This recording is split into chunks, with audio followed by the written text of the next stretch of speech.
Kisah yang ingin saya kisahkan pada malam hari ini masih kisah seputar Bani Israel. Kemarin sudah saya katakan bahwa banyak kisah-kisah yang menakjubkan dari Bani Israel. Dan selama kisah itu tidak bertentangan dengan syariat kita, maka Nabi SAW bersabda, "Hadithu am Bani Israel wala haraj." Kisahkan tentang kisah Bani Israel dan tidak mengapa. Ma'asyiral muslimin rahimani wa rahimakumullah. Kisah ini terdapat dalam surat Al-A'raf, di mana Allah Subhanahu wa taala menyebutkan pada ayat 175 sampai 176. Kisah yang menakjubkan yang banyak pelajaran di dalamnya. Ma'asyiral muslimin rahimani wa rahimakumullah. Kisah ini mengajarkan kepada kita tentang al-istiqamah ala din. Istiqamah di dalam memegang agama kita ini. Kemarin kita sudah menyebutkan tentang kisah Ashabul Uhdud. Bagaimana orang-orang yang memperjuangkan al-haq, kebenaran, tidak lepas daripada ujian. Akan tapi ikhwatu fiddin yang dimuliakan Allah Azza wa Jal, kisah ini terbalik. Kalau kisah Ashabul Uhdud, betul-betul mereka mempertahankan keimanan sampai Allah menjemput ajal mereka. Tapi kisah ini ikhwatu fiddin justru terbalik, di mana pelakunya tidak sanggup mempertahankan akidahnya, sehingga dia menjadi orang yang paling sesat, bahkan orang yang paling celaka. Kisah ini disebut dalam Al-Quran dengan kisah Bal'am ibn Ba'urah. Siapa dia? Bal'am ibn Ba'urah. Kisah di zaman Bani Israel. Bal'am ibn Ba'urah, ikhwatu fiddin yang dimuliakan Allah Azza wa Jal, dia masih keturunan Nabi Lut alaihi salatu wassalam. Lut ibn Haran ibn Azar. Berarti Lut di sini adalah keponakan Nabi Ibrahim. Ibrahim itu putra daripada Azar. Lah Azar ini memiliki putra namanya Haran. Dan dari Haran ini lahir Nabiullah Lut alaihi salatu wassalam. Jadi Lut adalah keponakan Ibrahim. Dan ma'ruf kisah Lut tentang bagaimana Allah menghancurkan negeri Sodom. Lah dari keturunan Lut alaihi salatu wassalam lahirlah ulama besar Bani Israel. Bahkan dikatakan dia adalah ulama yang paling cerdas dari kalangan Bani Israel. Namanya Bal'am ibn Ba'urah. Ma'asyiral muslimin rahimani wa rahimakumullah. Bal'am ibn Ba'urah, ikhwatu fiddin yang dimuliakan Allah Azza wa Jal, dia hidup di negeri yang memiliki atau penduduknya Jabbarun. Jadi orang-orangnya itu adalah orang-orang yang sombong. Para pejabatnya adalah pejabat-pejabat yang sombong, yang congkak. Bal'am ibn Ba'urah hidup di negeri seperti itu, yakni di Syam, di daerah Kanaan. Lah ketika orang-orang Kan'aniyun ini mendengar bahwa Nabi Musa alaihi salatu wassalam, di sini diketahui bahwa kisah Bal'am bin Ba'urah ini terjadi di zaman Nabi Musa, sama dengan kisah kemarin. Kisah ini terjadi di zaman Nabiullah Musa alaihi salatu wassalam. Ketika Nabi Musa alaihi salatu wassalam berhasil mengeluarkan Bani Israel dari cengkraman kabilah Kibti atau kaum Kibti, kaumnya Fir'aun, dengan membawa mereka dari Mesir menuju Palestina, akhirnya mereka singgah di negeri Kan'an ini dengan membawa seluruh pasukan Bani Israel. Orang-orang Kan'aniyun, terutama para pejabatnya, orang-orang Jabbarun, mereka khawatir kalau kedatangan Nabi Musa alaihi salatu wasalam ke negerinya itu akan membuat kerusakan atau akan menjajah mereka. Mereka tidak tahu bahwa Nabi Musa tidak seperti itu. Dia seorang nabi. Tapi kekhawatiran ikhwatu fiddin biasa para pejabat, para pemimpin yang zalim, ketika datang orang baik, tentu mereka khawatir. Seperti mungkin seluruh pejabat ini korup, tiba-tiba ada yang jujur, kan khawatir yang korup ini. Seperti itu mungkin gambarannya. Jadi ketika Nabi Musa alaihi salatu wasalam singgah di satu gunung namanya Husban, kemudian mendirikan tenda bersama seluruh Bani Israel yang dibawa dari Mesir ke Palestina, akhirnya orang-orang Jabbarun, orang-orang Kan'aniyun ini kekhawatirannya terhadap Musa dan pasukannya akan menjajah mereka. Maka mereka kemudian mendatangi Bal'am ibn Ba'urah. Dan ketika itu Bal'am adalah alim min ulama Bani Israel, seorang ulama yang sangat cerdas di sekian banyak ulama Bani Israel. Bahkan dia keturunan Nabi Lut alaihi salatu wassalam. Dan Allah subhanahu wa ta'ala berikan ilmu yang luas kepada Bal'am, sampai dia mengetahui tentang al-asma al-a'zam, nama-nama yang utama bagi Allah subhanahu wa ta'ala. Jadi dia mengetahui rahasia nama-nama Allah yang paling agung. Dan menurut ahli sunnah wal jamaah, menurut kita umat Islam dan ahli sunnah, bahwa ismul a'zam, nama Allah yang paling agung adalah Allah. Ada juga yang mengatakan hayyu, ada juga yang mengatakan qayyum. Lah Bal'am ibn Ba'urah ikhwatu fiddin, dia menguasai rahasia nama-nama Allah subhanahu wa ta'ala. Sehingga dengan mengetahui nama-nama rahasia Allah, hampir seluruh doa-doa Bal'am tidak pernah ditolak Allah subhanahu wa ta'ala. Jadi kalau dia berdoa itu, dia langsung dikabulkan. Dan itu ma'ruf, sangat terkenal, bahwa Bal'am ini kalau berdoa kepada Allah azza wa jalla langsung dikabulkan doanya. Sehingga orang-orang Kan'aniyun, Jabbarun ini, mereka mendatangi Bal'am agar Bal'am berdoa kepada Allah untuk menghancurkan Musa dan Bani Israel. Lihat ya. Jadi mereka orang-orang sombong ini, para pejabat Kan'aniyun ini, mereka datang kepada Bal'am agar Bal'am berdoa kepada Allah azza wa jal agar Allah menghancurkan Musa dan Bani Israel. Doa jelek, tuan. Datanglah mereka kepada Bal'am dan mengatakan tentang kekhawatiran mereka. Bal'am marah ketika itu. Bagaimana mungkin aku berdoa kepada seorang nabi? Dia tahu bahwa Musa seorang nabi. Bahkan bukan hanya seorang nabi, tapi juga rasul. Bahkan lebih daripada itu, Musa adalah kalimullah. Bahkan lebih daripada itu, Musa adalah ulul azmi minar rusul. Tidak mungkin saya berdoa kepada orang sebaik ini, gitu kan. Celaka saya kalau saya berdoa kepada orang sebaik ini. Tapi akhirnya orang-orang Jabbarun ini, orang-orang sombong ini terus mendekati Bal'am. Akhirnya mereka menawarkan kekayaan yang sangat besar, jabatan yang sangat tinggi. Kalau engkau menolong kami, apapun kehendak engkau wahai Bal'am, aku akan berikan. Kami akan berikan. Seberapa banyak kekayaan yang kau kehendaki, kami akan berikan. Pertama Bal'am menolak. Dan terus menolak, tidak mau. Mustahil saya mendoakan celaka bagi seorang nabi. Ya kan? Akhirnya ikhwatu fiddin yang dimuliakan Allah azza wa jal, Bal'am ini terpengaruh oleh istrinya. Biasanya istri ini yang membawa pengaruh negatif.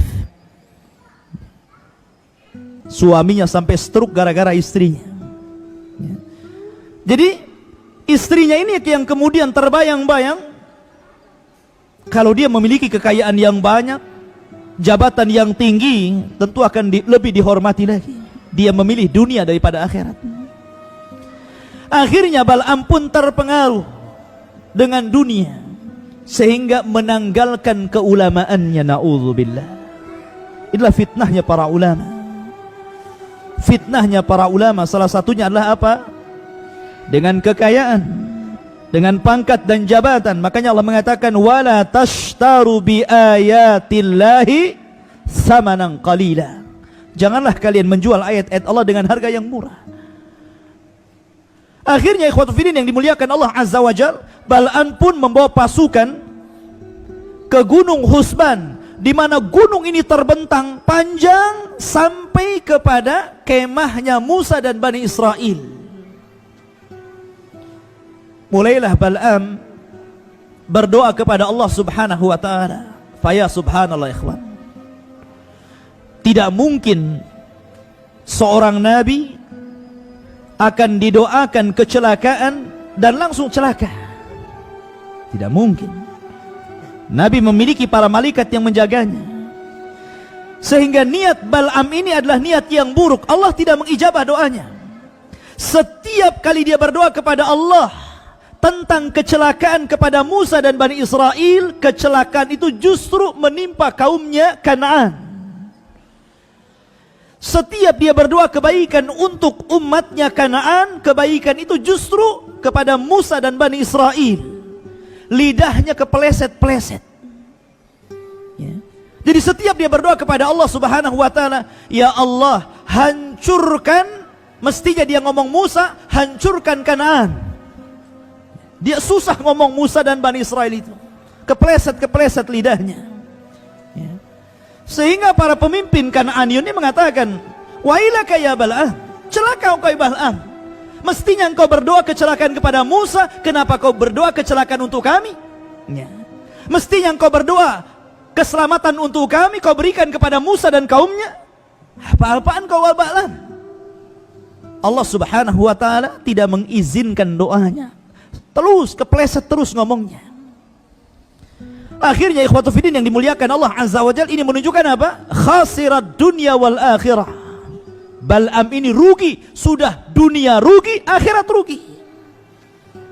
Dia mendoakan kecelakaan kepada Musa alaihi salatu wassalam, ikhwan.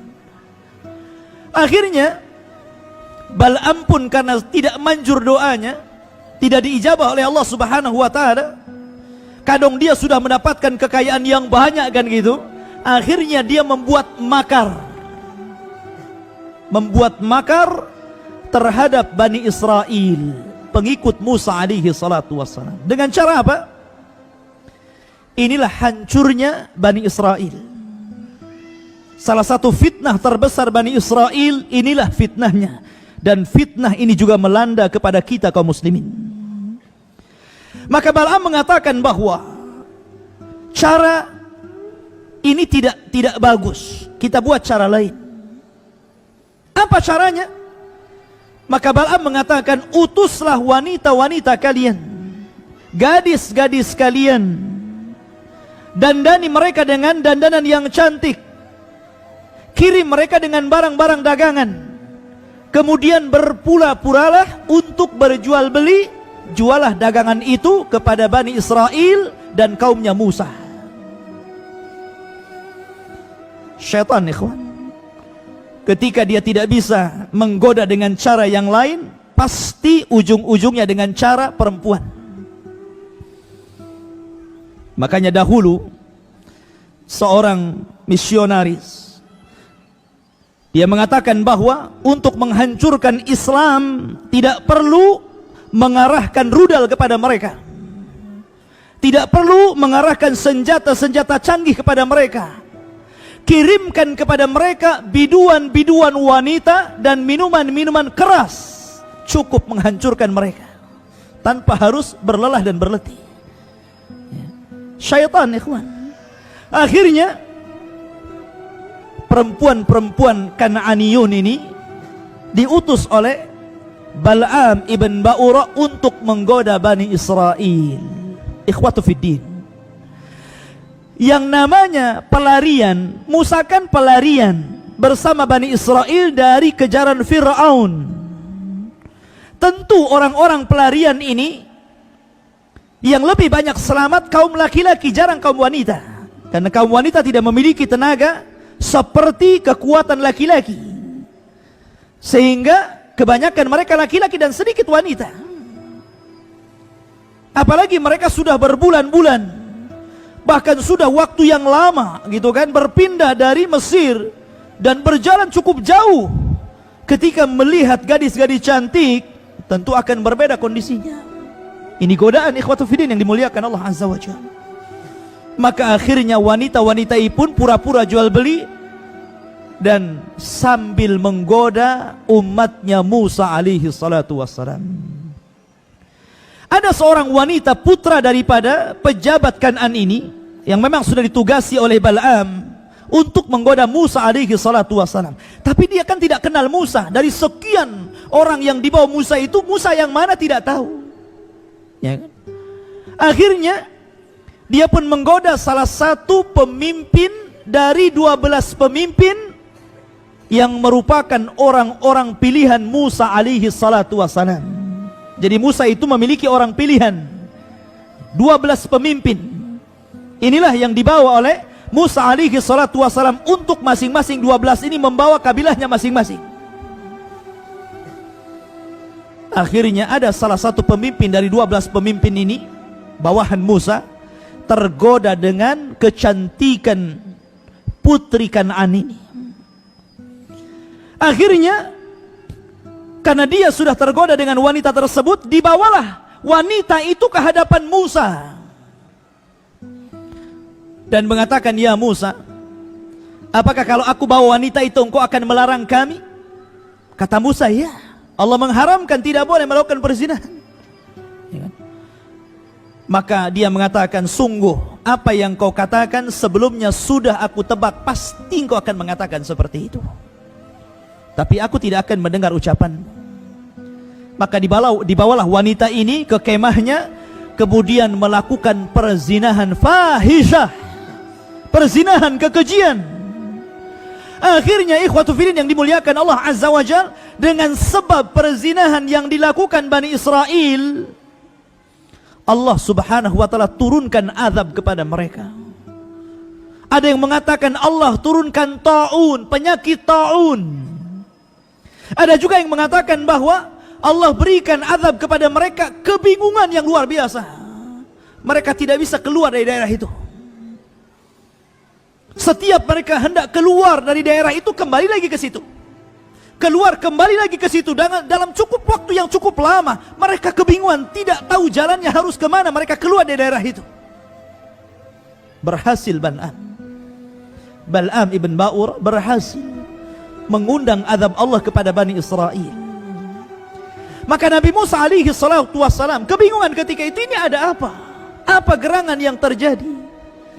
Akhirnya diberdoa kepada Allah Subhanahu wa ta'ala. Jibril pun datang memberitahi Musa bahwa ini adalah perbuatan Bal'am ibn Ba'urah. Oh, kaget Musa. Kenapa? Karena nama Bal'am itu ma'ruf. Bukan hanya seorang saleh, ahli ibadah, tapi dia juga seorang alim min ulama Bani Israel. Seorang ulama besar. Bagaimana mungkin dia bisa melakukan seperti ini? Maka Allah Subhanahu wa ta'ala kemudian mengabulkan permintaan Musa agar Allah mencabut seluruh pengetahuan Bal'am tentang rahasia nama-nama Allah yang a'zam, yang agung. Maka dicabutlah ilmu itu dari Bal'am. Maka Bal'am sekali lagi mengatakan, khasirtu dunya wal akhirah. Sungguh aku rugi dunia dan akhirat. Sudah membuat Musa terkena azab Allah Subhanahu wa ta'ala. Tapi Bal'am terus mengikuti hawa nafsunya, bukan bertobat. Ya. Akhirnya ikhwatu fiddin, ada salah seorang pemimpin yang lain dari pemimpin 12 ini marah karena tahu sebabnya. Dia mengambil tombak, kemudian datang ke kemah salah satu pemimpin yang sedang berzina. Ketika sedang berzina, na'udzubillah, maka tombak itu ditusukkan seperti sate. Ditusukkan kepada punggung wanita itu dan tembus kepada laki-lakinya. Akhirnya tombak itu dibawa ikhwatu fiddin, dibawa seperti ini, sementara terpanggang dalam tombak itu laki-laki dan wanita yang sedang berzina. Keluarlah dari tenda. Kemudian diarahkan tombak ini ke langit dan mengatakan, hakadha naf'alu biman asak. Inilah yang kami harus lakukan kepada orang-orang yang telah bermaksiat kepadamu ya Rabb. Akhirnya Allah subhanahu wa ta'ala dengan kejadian itu menghilangkan azabnya, membuka tabir rahasia kebingungan, mengangkat penyakit taun, dan mereka terbebas dari azab Allah subhanahu wa ta'ala. Disinilah Allah subhanahu wa ta'ala menceritakan dalam surat Al-A'raf, Allah subhanahu wa ta'ala berfirman, watslu alaihim, bacakan kepada mereka wahai Muhammad, bacakan kepada mereka wahai Muhammad umatmu, naba alladzina atainahu ayatina, tentang seorang laki-laki yang kami berikan kepadanya tanda-tanda kuasa Allah yang luar biasa. Dialah Bal'am ibn Ba'urah. Fansalakha minha, tiba-tiba dia insalah. Insalah ini bahasa Arab yang biasa digunakan untuk binatang yang suka mengganti kulitnya. Binatang apa itu? Ular. Ular itu kan biasa mengganti kulit. Kulit yang lama ditinggalkan, datang kulit baru. Itulah insalah. Fansalakha minha, tiba-tiba orang ini, maksudnya Bal'am bin Ba'urah, menanggalkan pakaian keulamaannya, menanggalkan pakaian kesolehannya, menanggalkan pakaian ahli ibadahnya. Fansalakha minha, menjadi orang yang paling buruk. Fa'atba'ahu syaitan, kemudian syaitan ikut dia. Biasanya kita ikut syaitan, ini syaitan ikut dia, bayangkan. Fa'atba'ahu syaitan, syaitan ikut dia. Kemudian fakana minal ghawin, jadilah Bal'am menjadi orang yang paling sesat, ikhwan. Na'udzubillah. Dahulu di Riyadh, Saudi Arabia, ada orang namanya Abdullah Al-Qasimi. Abdullah Al-Qasimi, Masya Allah, pujian para ulama mengalir kepada ulama ini, Abdullah Al-Qasimi. Ketika dia belajar di Mesir sehingga menjadi seorang alim besar, dan dilihatnya Mesir banyak orang-orang yang mereka melakukan kesyirikan kepada Allah Azza wa Jalla, penyimpangan dalam sunnah Rasul, maka mulailah Abdullah Al-Qasimi ini mengarang kitab, dan karangannya luar biasa, membantah kesyirikan, membantah penyelisihan terhadap sunnah Rasul, membantah penyimpangan-penyimpangan firqah-firqah sesat. Sampai kitabnya yang dikarang di Mesir ini sampai kepada Hijaz, dan dipuji para ulama besar karyanya. Saking hebatnya Abdullah Al-Qasim ini membantah kelompok-kelompok sesat, karena dia mengikuti akidahnya Syekh Muhammad bin Abdul Wahhab, akidah tauhid, tauhidul khalis, akidah tauhid yang sangat murni sekali. Akhirnya sampai suatu ketika Abdullah Al-Qasim ini mengarang satu kitab namanya Aghlal, dan isi kitab ini subhanallah menghapus seluruh kitab yang pernah dikaryanya, karena isi kitab ini penuh dengan ilhad, penyimpangan-penyimpangan, kekufuran kepada Allah. Dia membantah Allah dalam kitab ini, dia menghina Rasul, dia menghina Al-Quran, dan mengagungkan akal daripada Al-Quran dan sunnah Rasul. Subhanallah ikhwan, ulama besar ya. Persis seperti Bal'am, fansalakha minha, dia tanggalkan keulamaannya. Dia mengarang kitab yang membela orang-orang kafir. Hidayah ikhwan, hidayah itu milik Allah, bukan milik kita. Terkadang kita punya kawan ya, yang tadinya ahli salat, ahli puasa, rajin di majelis ta'lim, tiba-tiba hari ini dia menjadi preman, ketua geng. Terkadang dia jauh dari masjid, bahkan menjadi orang yang paling jahat. Terkadang seperti itu kita melihat manusia yang seperti itu. Makanya Rasul senantiasa berdoa, ya muqallibal qulub, tsabbit qalbi ala dinik. Wahai zat yang membolak-balikan hati manusia, tetapkan hatiku di atas ketaatan kepadamu, tetapkan hatiku di atas agamamu. Karena terkadang yusbih mu'min, wa yumsi kafir. Terkadang orang paginya mukmin, malamnya sudah kafir. Hidayah milik Allah. Kemudian Allah katakan, walau syi'na, kalau kami berkehendak, kata Allah, la rafa'nahu biha, kami akan angkat derajat Bal'am ini. Dia sudah jadi ulama. Kalau Allah mau, Allah angkat derajatnya. Tetapi walakinnahu akhlada ilal ar, tapi Bal'am ini lebih cenderung kepada dunia daripada akhirat. Akhirnya wattaba ahwa, dia pun mengikuti hawa nafsu. Perhatikan bagaimana Allah Subhanahu wa taala mempermisalkan Bal'am dalam Al-Qur'an dengan permisalan yang sangat buruk sekali. Apa permisalannya? Allah lanjutkan firman-Nya, famathaluhu kamathalil kalbi, permisalan Bal'am persis seperti anjing. Lihat bagaimana Allah Subhanahu wa taala mempermisalkan Bal'am seperti anjing. Terkadang Allah mempermisalkan orang itu dengan binatang. Seperti ketika Allah menyindir orang-orang Yahudi yang mereka membaca Taurat tapi tidak pernah mengamalkan Taurat.